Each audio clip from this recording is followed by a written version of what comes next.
I'm Bethany McLean. Did you ever have a moment of doubt about capitalism and whether greed's a good idea? And I'm Luigi. We have socialism for the very rich, rugged individualism for the poor. And this is Capitalisn't, a podcast about what is working in capitalism. First of all, tell me, is there some society you know that doesn't run on greed? And most importantly, what isn't? We ought to do better by the people that get left behind. I don't think we should kill the capital system in the process. Today's episode is very special because we're going to discuss a new book by Bethany and Joe Nocera about the COVID pandemic and what is revealing about America.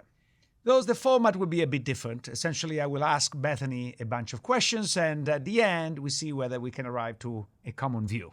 Starting with the beautiful, bold title of the book, The Big Fail, what the pandemic reveal about who America protects and who it leaves behind. Now, even if you don't read the book, you probably guess that who is left behind are the poor.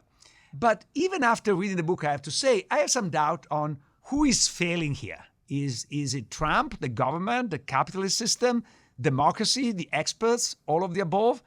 Bethany, who fails here? My overall view is that it's the failure of leaders to set the right rules and the failure of leaders to lead, mainly the failure of government. They hid behind epidemiologists rather than stepping forward and saying, these are the risks a society faces. It isn't just deaths from COVID.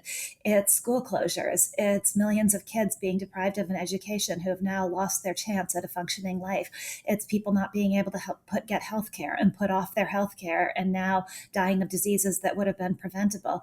It's the elderly dying because of loneliness. It's the increase in drug addiction. It's all the problems that come with our response to COVID. And it was leaders' responsibility to look at all the risks and make decisions and not just hide behind the epidemiologists, because the epidemiologists did their job. I mostly agree with you, so I'm going to play the devil's advocate just for the sake of this podcast.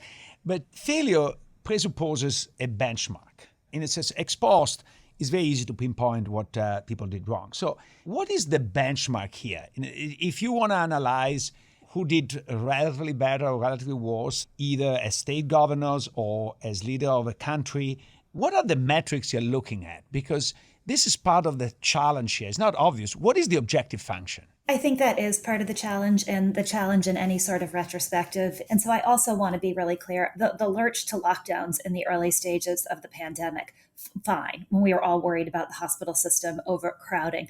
But what no one ever did was say, okay, we're past that and past that in most areas of the country. What are we going to do now? What's the goal of a lockdown? This is a highly infectious respiratory disease. The idea that we were ever going to lock down COVID and stop it was insane. Any virologist would have told you that. All you need to do is look at China. They locked down for how many years? And as soon as they lifted the lockdown, guess what? Hello, COVID. We lost sight of what the reason for it was.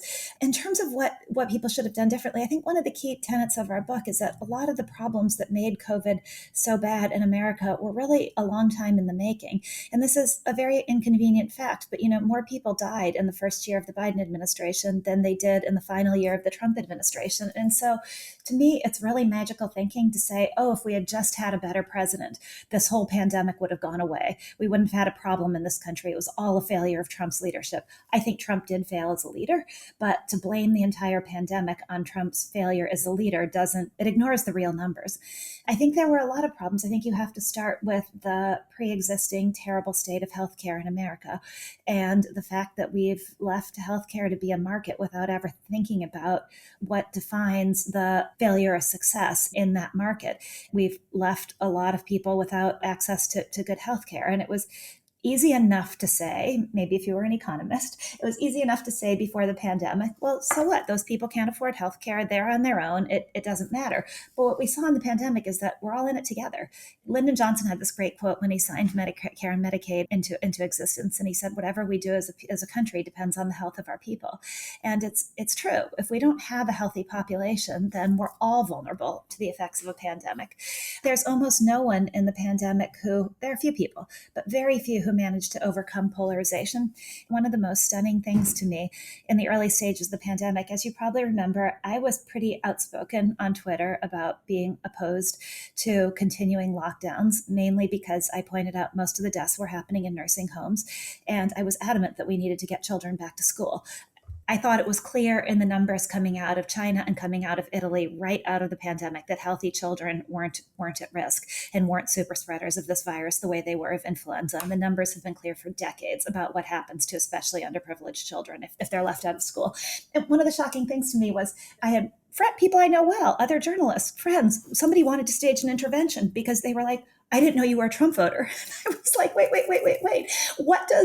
What do my thoughts about how to handle a pandemic have to do with who I voted for? How did we conflate those two things? But most supposedly smart people did actually conflate those two things. And so I think the failure is all of ours. When you say who failed, it's any of us who just have refused to listen and hunkered down in our own self-righteousness that we alone know the answers to this. There's much of what you said that I agree, not surprisingly. But one aspect that I would have liked to have seen more in the book, speaking of who failed, is to some extent the entire expert media establishment. You said that the epidemiologists got it right, and some of them might. But if I need to think about in aggregate terms, how much traditional media, let's leave the social media part for a second, how much traditional media have processed the information about COVID, I think that was a bit of a disaster. And it says, first of all, they were late to the game. And I can say that not with the benefit of the hindsight. I remember distinctively where I was in my car when I heard on the radio that Wuhan had closed down. And I said, shoot, this is huge. This is a gigantic city that closed down. This is a real stuff. The media in the United States were completely obsessed with the impeachment and completely knowing this coming. And then, of course, I had the benefit of being Italian, so I got an early view of what was happening there and was awful. And I remember going to a restaurant in Chicago, and my wife saw me like white. I said, what happened? And said, Italy locked down. I said, what do you mean? She couldn't even understand what was happening. But, Italy was very transparent, was not such a distant land. The media could have picked up what I was able to pick up. And then later on all the prescription, etc., I think that they got it mostly wrong and they were intolerant in their position. So to me, honestly, the biggest failure of all has been the expert media complex, if you want. Well, I think the book is partly about the failure of experts. And to be clear, I didn't say epidemiologists got it right. I said they did their jobs. An epidemiologist's job is to model what might happen and forecast the worst and try to make strident recommendations in favor of keeping people healthy. It is then a leader's job to look at those recommendations, to realize where the models are coming true, where the models are not coming true, and to say what other factors are at stake here. So I don't have a problem with an epidemiologist putting out a really scary forecast. That's, those are their numbers. That's what they're supposed to do. I have a problem with a leader who then says the epidemiologist said this, so this is what we have to do, instead of taking into account other factors. I agree with you about the media with a little bit of a caveat. I'm a little bit sympathetic to all of our failure to take COVID as seriously as we should have, because most pandemics bypass the shores of the United States. And our leaders, including Andrew Cuomo, who, again, the media then made their absolute favorite, biggest hero in the world, were all saying, this isn't a problem here. It wasn't just Trump. In retrospect, it's really obvious to see with all the flights out of Wuhan and all the direct flights from China into New York and into the United States, there was no way we were going to bypass the pandemic. But that one wasn't so easy to see at the moment. I do think as the pandemic went on, the media very quickly developed a propensity for headlines and misleading headlines that had a huge fear factor instead of actually looking at the numbers. And you could see it that most people around the country, I don't remember the exact numbers, but most people around the country well into the pandemic thought their own risk of dying from COVID and their children's risk of dying from COVID was way, way, way higher than it was. It's not just the media. Even the CDC would put out broadcasts saying your children are at risk. I mean, healthy children, their risk of dying from COVID is somewhere less than or around getting hit by a lightning strike. It just, people forgot how to calibrate their own risk in a reasonable way. And I have somebody with pre-existing conditions, someone elderly should be absolutely terrified of COVID. A healthy 40-year-old white person with access to good health care, being terrified of COVID. I mean, I get it. We have germaphobes in our society, but that also to me reflects a certain level of self-indulgence, which isn't to say that bad things didn't happen to some very healthy people who got COVID. They did. It's a random virus that we still don't understand. But the risk changed dramatically depending on who you were. And I do not think the media did a very good job of reflecting that. I completely agree. I remember that in May, we're still locked down. I got a hold of some Italian data on excess death. I started to decompose by cohort. I had a young research assistant who was helping me. And when we decomposed the data, he looked at me over Zoom, of course, and say, why am I locked down? And actually, what really made the point, during the lockdown in Italy, the excess mortality of young people, defined young below 50, was lower than the year before. Why? Because they were not dying of COVID, and they were not dying of motorbike accidents and other car accidents because we're not going out. So actually, the mortality was going down. On the other hand, there were some towns near Bergamo where 30% of the people above 80 had died. Okay, see, this is not conditional on getting the disease. Probably everybody got the disease, but 30% of the people above, it was like unbelievable. That information should have been processed and diffused earlier on in the game. And when you see the level of risk for young people, as you said, it was ridiculous. I think driving a motorbike is much, much more risky than getting killed with COVID. But certainly for older people, it is different. The problem is how to separate one from the other is not easy. No, and it really isn't easy, but we didn't want to listen to people who had ideas about how to do it. And so you remember the Great Barrington Declaration, and we had Sumitra Gupta on this podcast to talk about her ideas. And she was with Martin Kulldorff and Jay Bhattacharya. The three of them created this thing called the Great Barrington Declaration. And at its core was this idea that you let most people go about their normal lives while you protected the elderly. You called it focused protection. And they had very specific ideas about how you did this. And instead of anybody grappling with those ideas and saying, what does this mean? Can we do a better job of taking care of the elderly if we're not focused on lockdowns for all? People called them fringe epidemiologists who were out to kill everybody. And that to me is just, it's horrifying. It's an example of how utterly polarized and ridiculous our culture has become because, I mean, whatever an epidemiologist out of Oxford and an epidemiologist out of Stanford and an epidemiologist out of Harvard are, they're not fringe. It just, the dismissiveness was crazy. And so the question to me is also, if you didn't tell everybody that they had to be terrified, could you have done a better job of taking care of the very people who should have been terrified? I think so. If you're devoting all of society's resources toward this blanket everybody, then what it means is the people who need protection get deprived of it. Of course, you remember the whole phrase essential worker, which was one of those absolute insults in the guise of a compliment. You're an essential worker. That means you get to go out and get COVID. And of course, essential workers are the very people who are most likely to have pre-existing conditions because of lack of access to healthcare.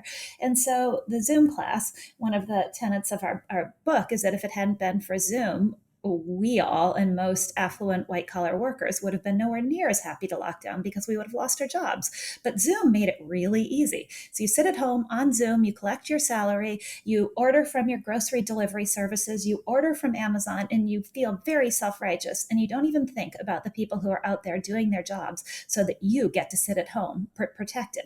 And that in order to do that, you are putting the very people who can least take care of themselves at risk. And by the way, lockdowns also took lots of people and sent them back into multi-generational housing, which I think Andrew Cuomo had a statistic at one point that 70 or 80% of the New Yorkers who were getting COVID they were getting it from their family members who were then confined in small spaces with them.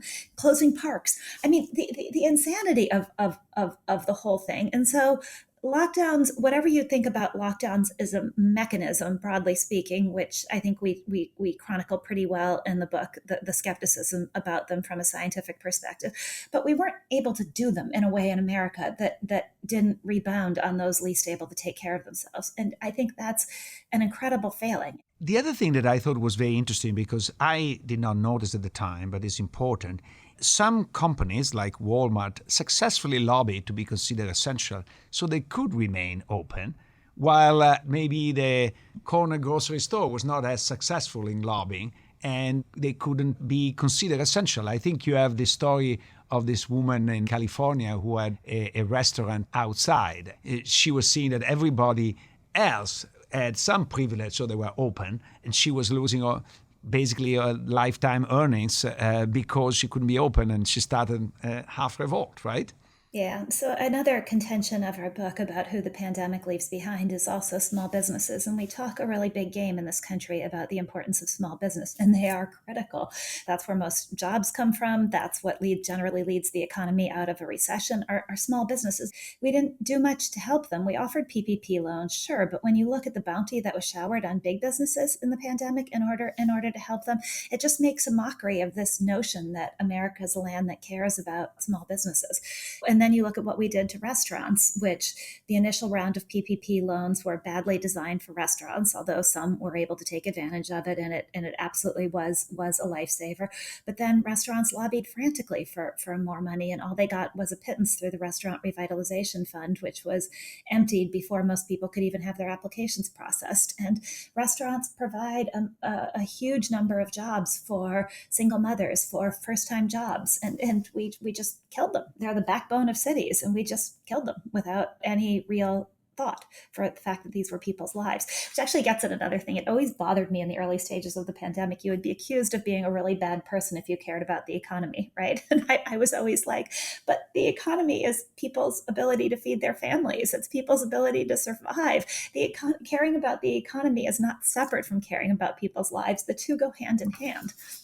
Yes, but on the other hand, I think that there was, at least at the beginning, a trade-off to say, should we, in a moment of the hype of the virus, slow down the economy to slow down the disease or not? Longer term, this was not possible. And this is the part, in my view, that has been missing. What is the goal here? I remember distinctively, after a few weeks that we were locked down and everybody was saying, oh, this we're doing to flatten the curve, etc. I said, wait a minute. If we really have everybody to get COVID, we got COVID at this rate, to flatten the curve, we have to be in this position for years. So that was clearly not a long-term solution. Now it's laughable, of course, but at the time there were some people that were campaigning for, was the idea of trying to do zero COVID. After all, we did contain SARS, not we Americans, but in the world, we did contain SARS, we did contain MERS, we did eradicate polio. If there was an international coordination to eradicate COVID at the beginning, I think that we would have saved an enormous amount. If you think about the continuous mortality cost that COVID imposes, not to mention the long COVID effect, both personal and to the economy, etc., for all these years to come, an initial effort to stop it would have been worthwhile. I think it would have been worthwhile, but I think that initial effort to stop it would have had to come with honesty from China in the very, very early days of the pandemic, before the rest of the world even knew there was a problem. Because by the time you had the virus seeded all over the world, it was already too late.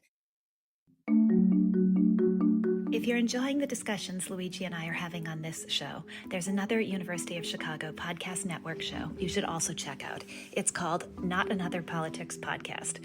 Not Another Politics Podcast provides a fresh perspective on the biggest political stories. It's not told through opinions and anecdotes, but rather through rigorous scholarship, massive data sets, and a deep knowledge of theory. So if you want to understand the political science behind the political headlines, then listen to Not Another Politics Podcast, part of the University of Chicago Podcast Network.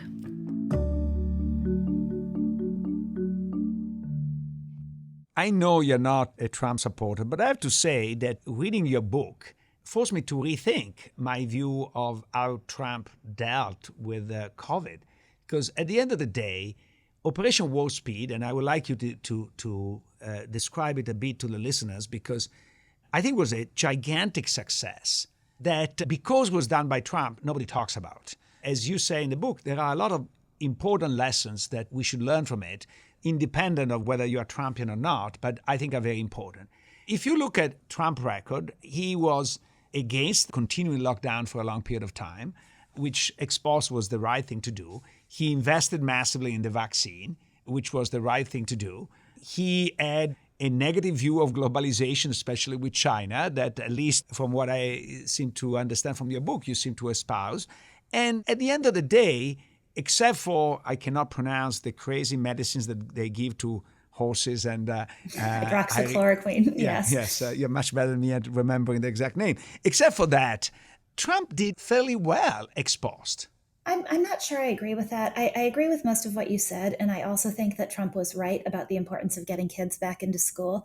And I think some of the resistance to getting kids back into school came because people wanted to show they were anti-Trump, which is absolutely horrifying, that the most vulnerable children in our society were used to make people feel good about themselves, opposing Trump. And that's horrifying.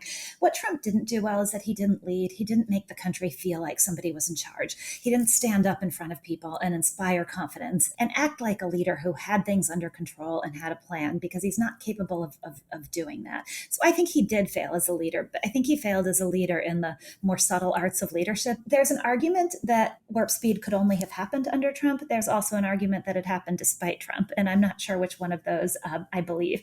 And what I mean by the only happened under Trump, someone close to it said to me, only Trump would have been so hands off as to just let this whole thing happen because he put people in charge and just walked away and didn't pay attention to it. And that's part of why warp speed succeeded, is that Trump stayed out of the way. And very few presidents would have had the, I don't know, whatever, to just let it be. The argument that succeeded in spite of him is that, and I found this a fascinating part of the story, is that the people who did warp speed, it wasn't a Trump administration initiative, really.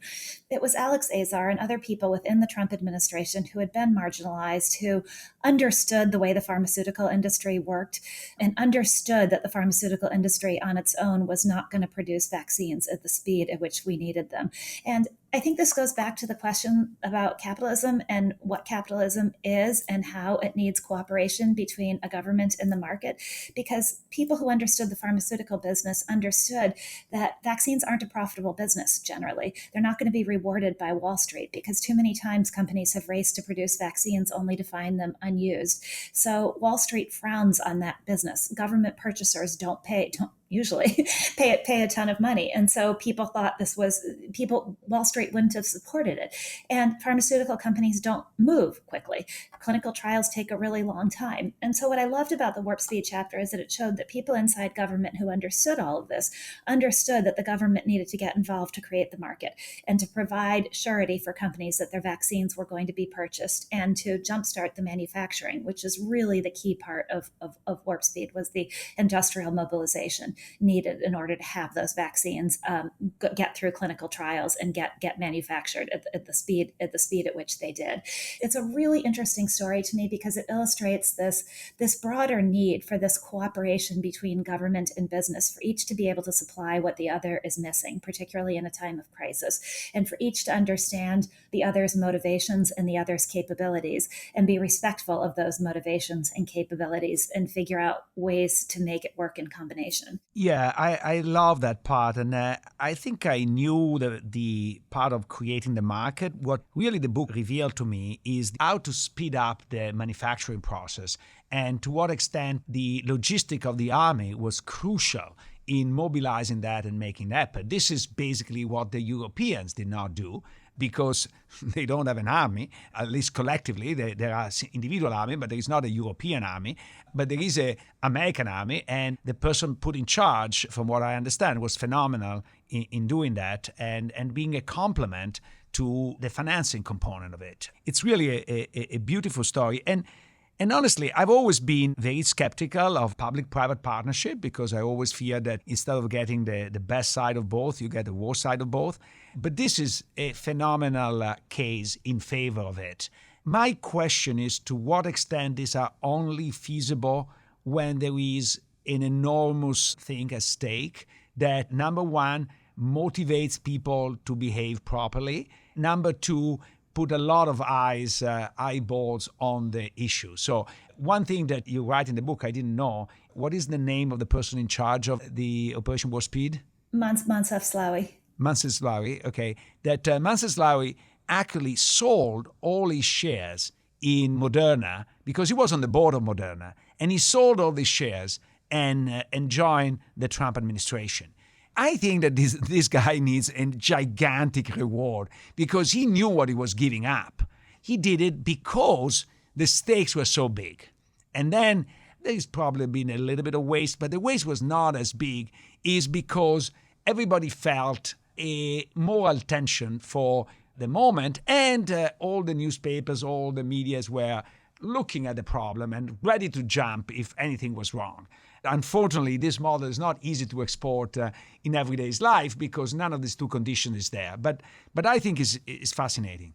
I don't think the model is easy to export at that kind of scale, nor necessarily do I think it's appropriate for every situation. But I do think the part of it that is exportable, or at least worth thinking about, are preconditions and ground rules, and how government sets the rules for how a market is going to function, and how government provides the structure for what that market is going to be. And it's something we just too often don't think about. We talk about the market, without thinking about, well, what is that market? What are its ground rules?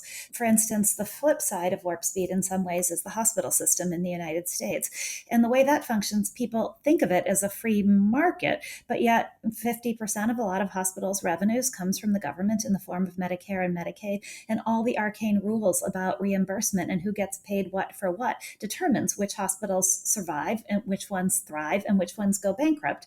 And then people close hospitals based on the fact that those hospitals are going bankrupt without ever saying, yeah, but we set the rules that determine that they are going to go bankrupt. Or we cover the private equity buying these emergency room staffing businesses and the way they made money, which is a well-known story, through surprise billing and other tactics. But if that's the way your market works, those are the levers you can pull, and you bring a private equity firm in whose fiduciary responsibility is to its shareholders, what do you think is going to happen? And so this whole idea that the market is always best and the free market always functions, well, it depends on what market you're talking about and who set the ground rules for that market and how they were set.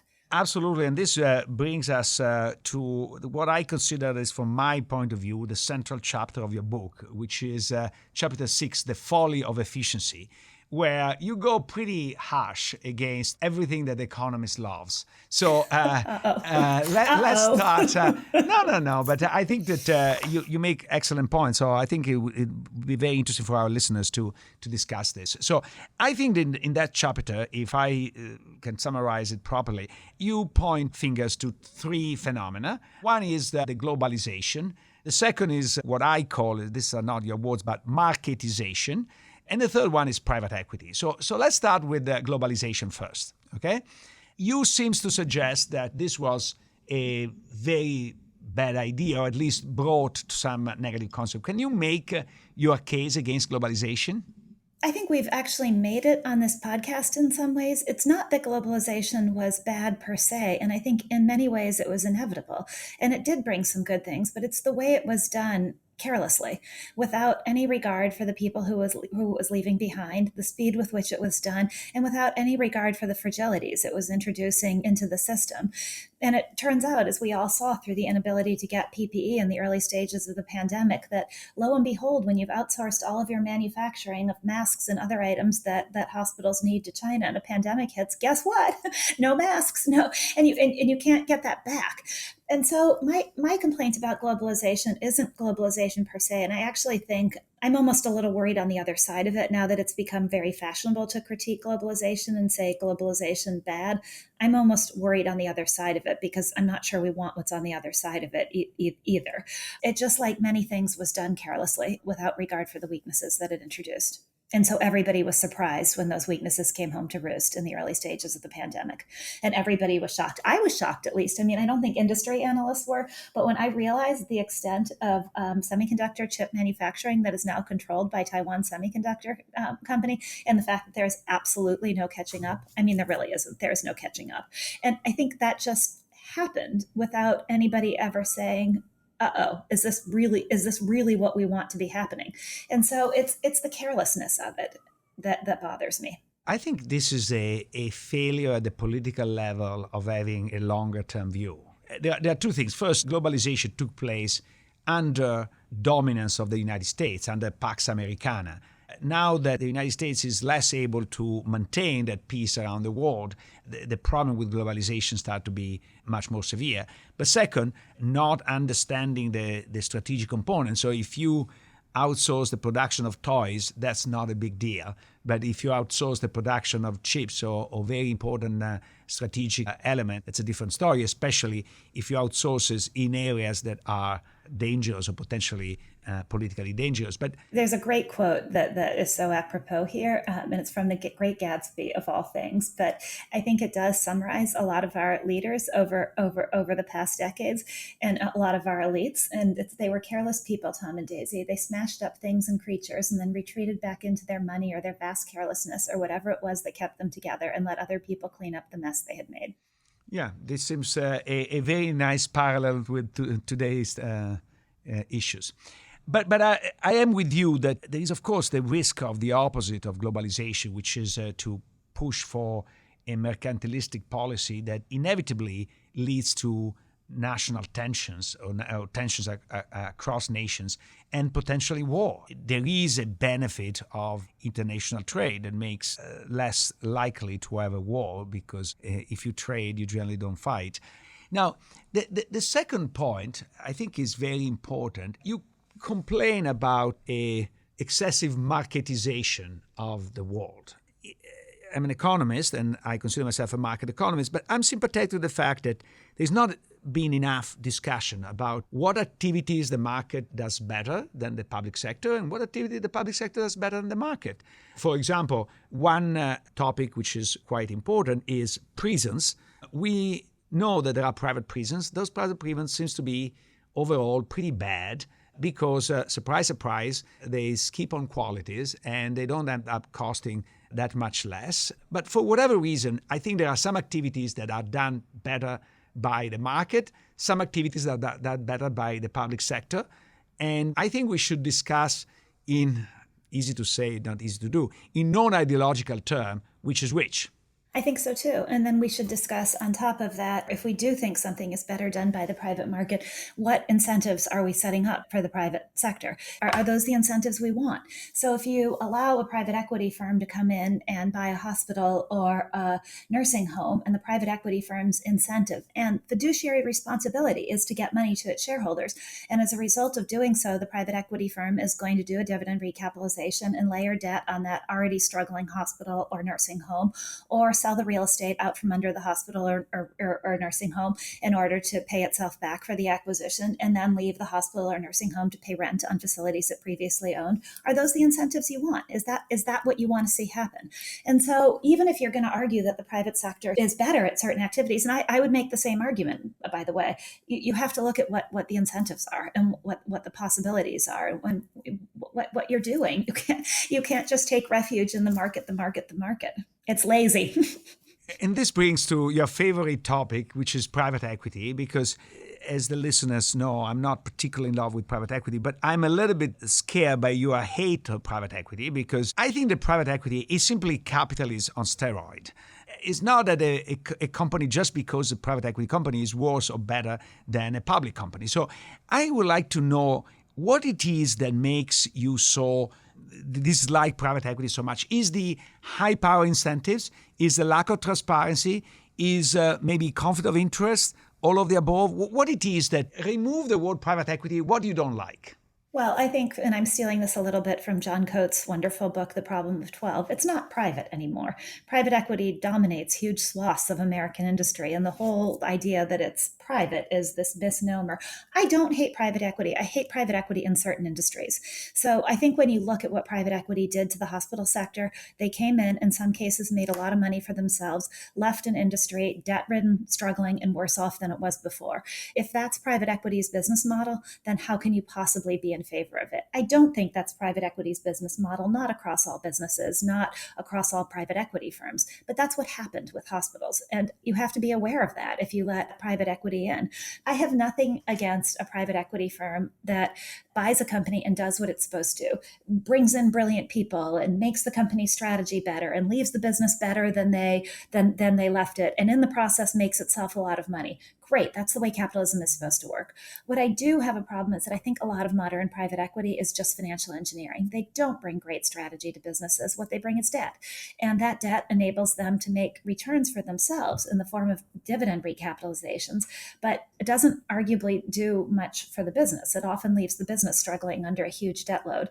And I do have a problem with those misaligned incentives that have been permitted by decades of really, really easy money. And I think it's going to be interesting to see what happens in the private equity industry going forward. I remember reading a long time ago of all places, in the New York Times, a praise for the private equity firm that took over Duane Reade, this chain of pharmacy in New York. It did rehab them. They made them better, and then they eventually sold them, I think, to Walgreens. And the New York Times was celebrating this as a major success of private equity. But the issue is why the incentives are not there. The story that we tell our students about private equity is precisely that, is that you have the proper incentives to actually do the best. Because you take over this company, you are the residual claimant, you want to improve it, and eventually you want to make money, and it's not that easy to make money by destroying companies. In fact, many of the retirement homes that were managed by private equity company that not did very well, to my understanding, they lost money in those deals. So they were not good private equity companies. So what it is in your view that makes it hard, at least in the hospital sector? So I think it's a distortion, one of the many distortions introduced by decades of really, really, really cheap money, because it is actually possible to make money even while destroying a business. If you do these deals, as some private equity firms, I'm thinking of the private equity firm Cerberus, with a chain of struggling hospitals in Massachusetts that became known as Steward. I think Cerberus made 3 times its money. I think they made some $800 million, and they left in their wake a struggling hospital chain. And what they did was they sold off Steward's real estate to this real estate investment trust called Medical Properties Trust, and they got their money out that way. But if you were queen for a day, what would you do to reduce the negative side of private equity while retaining the positive aspects? Well, the market might be doing that for me. I mean, with higher interest rates and rising interest rates, dividend recapitalizations are becoming less of a thing. If private equity can no longer make its money through dividend recaps, I think that helps enormously. I might demand some sort of extra transparency around private equity firms selling companies to each other, or selling companies to another private equity fund run by the same private equity firm, because that starts to take on aspects of a Ponzi scheme, and private equity is too big now and cares for the retirements of too many people for it to be incidental anymore. And I would take a close look at industries where other values are supposed to be at play. If hospitals are a business, yes, but they're also supposed to make not uneconomic decisions in order to take care of people. Is it appropriate for a private equity firm, who by law has a fiduciary duty to their shareholders? Is that an appropriate combination, or is it not? Maybe you say private equity is barred from doing deals in these industries. Can you actually tell the story of the Rush Hospital, since we are in Chicago? And it's a beautiful story that I didn't know, and I think is very inspirational. So one of the things, and there still aren't really good answers about this, but one of the things that intrigued me from the very start of the pandemic was, why were some hospitals empty and other hospitals were overflowing with patients? And if some hospitals were empty, why didn't they have some of those patients? And so it gets into this whole issue of when a hospital has to accept transfer patients. And they are supposed to, but the rules are a little bit nebulous. And if the hospital says they don't have beds or they need their own beds, then they don't have to accept transfer patients. And a lot of hospitals that are used to catering to patients with commercial insurance don't want to accept patients with no insurance or with Medicaid, especially if they're going to be on a ventilator for 6 weeks, because that's going to be a huge loss. I wish a government agency with subpoena power would look into what happened during the pandemic in all of these cases. But what Rush did was, from the very beginning, and they'd had this guy, David Ansell, who became chief equity officer, who was he wrote a book called The Death Gap, about the gap in life expectancy between Black Americans on the South Side and white Americans. And he's been very focused on racial equity. And from the beginning of the pandemic, Rush said, we're taking transfer patients. We're taking as many of these patients as we can. And so there were stories about the phones being overwhelmed. And one of the Rush nurses joked to me that there was, signs on bathroom stalls throughout Chicago for a transfer, call Helen, for the transfer nurse who was in charge of taking transfers at Rush. But they took everybody they could. And they got an award from the city of Chicago for doing it. And at one point, it looked like they were going to lose, I think, $500 million from taking transfer patients. But they did it because it was the right thing to do. So I found that just an incredible story. It's beautiful, but I should know. But who owns Rush Hospital? So it's a not-for-profit, but there's really not much distinction between not-for-profit hospitals and for-profits. The not-for-profits are every bit as rapacious as the for-profits in most cases. It's a distinction without a difference. It's not. Joe and I argued about this for a while. It's not shareholders that are to blame.